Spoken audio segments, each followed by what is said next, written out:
दोस्तों आज बात करने वाले हम लोग फाइनल सिलेक्शन के बारे में बीएसएफ एचसीएम जिसका कि 1795 आपका वैकेंसी है और उसका जो है पूरा फाइनल सिलेक्शन आपका कैसा हो, फिजिकल रिजल्ट और एग्ज़ाम का तैयारी, इन सभी चीज़ों पे चर्चा करने वाले हैं। तो जो बहुत ज़बरदस्त वीडियो होने वाला है, लास्ट तक जरूर देखिएगा। और यदि आप देखते हैं तो आपको एक बहुत बड़ा प्लान मिल जाएगा इसमें कि आप किस तरह से जो है तैयारी करें और आपका फाइनल सिलेक्शन इसमें हो। तो चलिए शुरू करते हैं, लेकिन जो इसमें आपको दिखाया है उसके बारे में हम बाद में चर्चा करेंगे। सबसे फर्स्ट चर्चा करेंगे जो कि बहुत ही इंपॉर्टेंट चीज़ है। सबसे फर्स्ट आप सभी को पता है कि सीबीटी बेस्ड सेकंड फेज होने वाला है, यानी कंप्यूटर बेस्ड टेस्ट है जिसमें कि आपका जो है सारा ऑनलाइन एग्जामिनेशन लिया जाएगा। इसमें आप सभी को पता है कि इन 5 सब्जेक्ट पे होगा, लेकिन आप सभी को मैं बता दूं कि सबसे फर्स्ट जो एकदम ज़रूरी है कैसे तैयारी करें, क्योंकि आपके पास 100 क्वेश्चन है और 100 मिनट टाइम मिलेगा, यानी कि जितना क्वेश्चन उतना पर मिनट पर टाइम है, पर मिनट पर क्वेश्चन है, तो उस हिसाब से आपको तैयारी करना पड़ेगा। सबसे फर्स्ट मैं बात कर लूँ मैथमेटिक्स का, तो यदि आप चाहते हैं कि आपका फाइनल सिलेक्शन इसमें हो जाए तो आपको कुछ नहीं करना है। मैं सबसे ईजी तरीका बता रहा हूँ। आपको 3 चीज़ें लेना है। एक CHSL, आप सभी जानते होंगे CHSL, दूसरा जो है MTS और तीसरा जो है SSC GD। बस इन 3 चीज़ों को जो है आप लेके चलिए। इन 3 का 4 ईयर, 4 साल का जो है आपको प्रीवियस ईयर देखना है, यानी कि CHSL जो आप +2 लेवल वाला जो होता है आपका SSC का, फिर SSC का ही MTS जो होता है और SSC का ही GD जो होता है, इन तीनों का यदि आप 4 ईयर प्रीवियस बुक उठाते हैं और 4 साल में इन तीनों में से जितने भी एग्जामिनेशन हुआ है उनका सिर्फ प्रीवियस ईयर क्वेश्चन यदि आप मैथ्स का बना लेते हैं तो आपको बता दें कि 20 में से आपका, जैसे 20 क्वेश्चन का यहाँ पे एग्जामिनेशन होना है, तो 20 में से आपका 17 से 18 क्वेश्चन होने का पूरा संभावना बन जाएगा। और यदि आप 17 प्लस यहाँ पे कर देते हैं, 16 से 17 प्लस के बीच में आप आते हैं, तो आपका रिजल्ट फाइनल सिलेक्शन के लिए तैयार हो जाएगा, इतना जान लीजिए। तो आपका मैथ्स का जो सबसे बड़ा मैं चीज़ बताया कि मैथ्स का यहाँ पे आपका टेंशन खत्म हो गया। इस तरह से आप मैथ का तैयारी कर सकते हैं, सिर्फ और सिर्फ प्रीवियस ईयर क्वेश्चन बनाना है। उसके बाद एक चीज़ और करना है। वो चीज़ क्या करना है कि आपको कोई भी ऑनलाइन प्लेटफॉर्म पे जो है कुछ परचेज करना है, ऑनलाइन टेस्ट, जहाँ की आप ऑनलाइन टेस्ट दे सकें। ऑफलाइन टेस्ट की ज़रूरत नहीं है। आप ऑनलाइन टेस्ट जो है पर डे 1 देना है आपको, पर डे 1, 5 सब्जेक्ट का। कितना? 5 सब्जेक्ट का। और 20 मिनट का ही टाइम आपको उसमें लेना है 20 क्वेश्चन के लिए। 20 क्वेश्चन वाला सेलेक्ट कीजिएगा, ज़्यादा भी कर सकते हैं, कोई बात नहीं, लेकिन टाइमिंग आपको हमेशा यहीं से देखना है। और जब तक आप टाइमिंग नहीं सेट कर पाइएगा, आप कितना भी जानते हैं बनाने, उससे कोई फ़र्क नहीं पड़ेगा। एग्जाम में जाकर आपका सारा चीज़ बेकार हो जाएगा यदि आपका जानते हुए भी क्वेश्चन छूट गया। तो टाइम मैनेजमेंट बहुत ही ज़रूरी है, इसलिए आपको टाइम मैनेजमेंट अभी से शुरू करना पड़ेगा।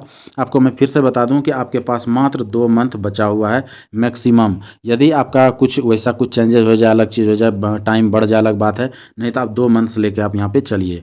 तो यहाँ पे मैं बता दिया आपको कि ऑनलाइन टेस्ट सारे सब्जेक्ट का, और मैथमेटिक्स का जो मैंने बताया 4 साल का प्रीवियस ईयर क्वेश्चन, और 3 चीज़ का SSC, GD, MTS और CHSL। और सेम चीज़ें आपको करना है फिर आपका जो है इस पे रीजनिंग का भी 20 क्वेश्चन है। और जो मैंने बुक बताया उसी तीनों बुक, कोई भी आप ले सकते हैं किसी भी प्रकाशन का, लेकिन अच्छा प्रकाशन का लीजिएगा जिसमें कुछ गलत सलत नहीं मिले। नॉर्मल प्रकाशन जो है सस्ते में मिलेगा, लेकिन गलत सलत क्वेश्चन रहता है, तो वैसे बुक्स नहीं खरीदना है आपको, अच्छे बुक्स लेने हैं। और सिर्फ प्रीवियस ईयर आपको रीजनिंग का भी यहाँ पे बनाना है। रीजनिंग का भी 4 साल का प्रीवियस ईयर, और वही 3 बुक लेना है, SSC, CHSL, MTS और SSC, GD। तो इसमें देखिए क्या क्या कवर हो जाएगा। मैथ्स आपका कवर हो गया, रीजनिंग कवर हो गया, और आपका क्लेरिकल एप्टीट्यूड जो होगा इसमें 2 चीज़ें मिक्स होकर आएगा। क्लेरिकल में 2 चीज़ें मिक्स ये होगा कि एक आपका इसमें रहेगा रीजनिंग और एक रहेगा इसमें इंग्लिश, मिक्स रहेगा। तो आपको इंग्लिश और रीजनिंग पे ध्यान रखना है। तो रीजनिंग जो अभी आप जो को हमने बताया, वो यदि रीजनिंग बना लीजिएगा तो जो 20 नंबर का सिर्फ रीजनिंग आएगा वो 20 का 20 आपका बन जाएगा। और उसके बाद 20 इसमें जो है कम से कम तो 7-8 रीजनिंग भी डाल दिया जाएगा, जो कि आपका यहाँ से बन जाएगा। उसके बाद इंग्लिश या हिंदी जो भी आप एग्जामिनेशन देंगे, वो हिंदी भाषी है तो हिंदी पे ही आप फोकस कीजिएगा, लेकिन आपको थोड़ा सा इंग्लिश क्लेरिकल के लिए पढ़ना पड़ेगा। यदि पिछले साल की तरह पूछ दिया, और पूरा चांसेस है कि पिछले साल की तरह ही फिर से पूछा जाएगा, जो पहले क्लेरिकल पूछा जाता था वो नहीं आएगा। लेकिन मैं बता दूं फिर भी क्लेरिकल का भी कुछ बुक आता है, BSF HCM का बुक खरीदिएगा तो उसमें क्लेरिकल आपको मिल जाएगा। थोड़ा उसको भी पढ़ लीजिएगा जरूर, क्योंकि बाई चांस यदि वैसा क्वेश्चन आ जाए तो आपसे छूटना नहीं चाहिए। यदि लेकिन वैसा आ गया तो आप 20 में से 20 क्लेरिकल बना देंगे। बहुत ही ईजी होता है क्लेरिकल, उसमें कुछ नहीं, खाली मिलाना पड़ता है। कहीं 1, 2, 5, 9, 10 लिखा रहेगा, और फिर आपका जो ऑप्शन रहेगा उसमें भी वही लिखा रहेगा, बस खाली कोई अंक आगे कोई अंक पीछे एग्जैक्ट मिलाना है। तो एकदम ईजी चीज़ है, खाली बस ध्यान रखने वाला चीज़ है, और कुछ इसमें दिमाग नहीं लगाना है। तो क्लेरिकल बहुत ही अलग मतलब आसान चीज़ है। लेकिन वैसा संभावना बहुत कम है कि क्लरिकल आपको पूछा जाए। उसके बाद चलते हैं हम लोग कंप्यूटर में। कंप्यूटर यदि आप चाहते हैं कि पूरा कंप्लीट बनाए, और बनाना ही पड़ेगा, यदि आपका कंप्यूटर में 15+ नंबर आप नहीं स्कोर कर पाए तो रिजल्ट आपका खराब हो जाएगा यहीं से। इसलिए 15+ का आपको स्कोर करना ही पड़ेगा कंप्यूटर में, अदरवाइज सब बेकार हो जाएगा। तो कंप्यूटर में यदि आप 15+ स्कोर करना चाह रहे हैं तो इसके लिए भी आपको मैं बता दूं, इसके लिए आपको करना पड़ेगा क्या, सीजीएल लेवल का। सीजीएल लेवल का जो है कंप्यूटर का जो क्वेश्चन पूछा जाता है, यदि ये प्रीवियस ईयर आपसे कहीं से मिल जाए तो वो लेना है। अदरवाइज ल्यूसेंट का जो है कंप्यूटर का बुक आता है, कॉम्पिटिटिव एग्जामिनेशन का बुक, उसमें 2 टाइप का बुक रहता है। एक होता है जो कि 1 लाइनिंग क्वेश्चन होता है, और एक होता है जिसमें कि थोड़ा सा जो है पूरा मतलब लेंथी क्वेश्चन दिया होता है। तो आपको जो है पूरा लाइन बाय लाइन वो वाला पढ़ना है।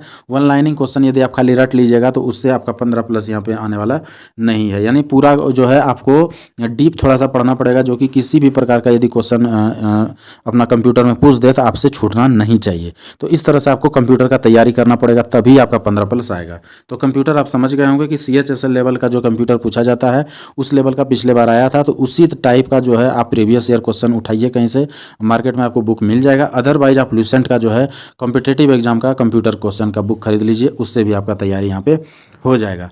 तो ये चीज़ें हो गया। अभी हम लोग चलते हैं, आपका बच गया है क्लरिकल आपका हो गया, मैथ्स हो गया, रीजनिंग हो गया, कंप्यूटर हो गया। हिंदी या इंग्लिश है तो आपका जो सबसे अच्छा भाषा है उस भाषा का चीज़ पढ़ सकते हैं, और इसमें भी आपको वही लेना पड़ेगा। प्रीवियस ईयर का आपको मिल जाएगा, ल्यूसेंट वगैरह का हिंदी मिल जाएगा बुक, और उसको उठाइए। और प्रीवियस ईयर 3-4 साल का जो है जितने में हिंदी पूछा जाता है, वैसे सभी एग्जामिनेशन में हिंदी नहीं आता है, लेकिन जो जो एग्जाम में हिंदी पूछा जाता है उनका प्रीवियस ईयर उठा के यदि आप पढ़ लेते हैं तो हिंदी में आराम से आप चाहेंगे तो 18+ नंबर यहाँ पे लेकर आ सकते हैं, जो जिस भाषा के हैं। यदि आपका इंग्लिश अच्छा है तो आप इंग्लिश का वो चीज़ें पढ़ सकते हैं। तो आपको पूरा समझ में आ गया होगा कि आपको तैयारी कैसे करना है। बहुत लड़कों का कमेंट्स था कि मैथ्स में या अपना रीजनिंग में या हिंदी में या इंग्लिश में एग्जैक्ट चीज़ें बताइए कि किस तरह से तैयारी किया जाए, तो मैंने इस पर आज आपको बता दिया। अब चलते हैं हम लोग, जो मेन मुद्दा था कि आपका इसमें जो है फिजिकल का रिजल्ट क्या होगा और कब तक आएगा और क्या होने वाला है। तो मैं बता दूं कि फिजिकल का जो रिजल्ट है, जो 2025 में आपने फिजिकल दिया है, इसका रिजल्ट जो है वो रिजल्ट वहीं पे आपको सुना दिया गया था जो जिसमें आपने फिजिकल का टेस्ट दिया, जिन्होंने भी रनिंग निकाल लिया या सारा चीज़ क्वालिफाई कर गए, तो उनका रिजल्ट वहीं सुना दिया गया। और रिजल्ट में चांसेस ना के बराबर है कि आपका रिजल्ट इसका कोई दिया जाए। इसका रिजल्ट कोई भी नहीं दिया जाएगा, क्योंकि आपको वहीं पे बता दिया गया कि आप पास हैं या फिर फेल है। लेकिन एक चीज़ यहाँ पे मैं बता दूं, अप्रॉक्स आप 2,85,000 लड़का को मान के चलिए कि यहाँ पे पास होने वाला है। यदि आप 30% भी लेते हैं, 30 से 40% के बीच में, तो ये आपका जो है 30 से 40 के बीच में ही लड़के पास हुए हैं। और ये 40% अप्रॉक्स उठाइएगा तो 2,85,000, 3 लाख, इसी बीच में लड़के जो आपको मिलेंगे। इससे थोड़ा बहुत आगे पीछे हो जाए अलग चीज़ें हैं, एज पर जितना फॉर्म भराया था, जितना लड़का अटेंड किया और जितने उसमें पास किए उस हिसाब से। अब इसमें जो है आपको यदि रेस में रहना है तो आपको हमेशा इसमें जो है अंडर 30,000 के अंदर आपको आना पड़ेगा। यदि आप 30,000 के अंदर अपना रैंक लेके आ जाते हैं तो फिर पूरा चांस बन जाता है, तभी आपको टाइपिंग के लिए कॉल किया जाएगा या फिर स्टेनो के लिए, अदरवाइज आपका कॉल ही नहीं होगा। तो 30,000 के अंदर आपको आना है इसमें, तो पूरा जान लगाइए कि इसमें हम 30,000 के अंदर आ जाए। इसके अलावा कुछ भी जानकारी चाहिए तो कमेंट्स कीजिएगा। वीडियो अच्छा लगा हो तो लाइक करें, सब्सक्राइब जरूर कर दें इस चैनल को। ऐसा वीडियो मैं आप लोगों के लिए लेके आते रहूँगा। आज के लिए इतना ही, थैंक यू, धन्यवाद।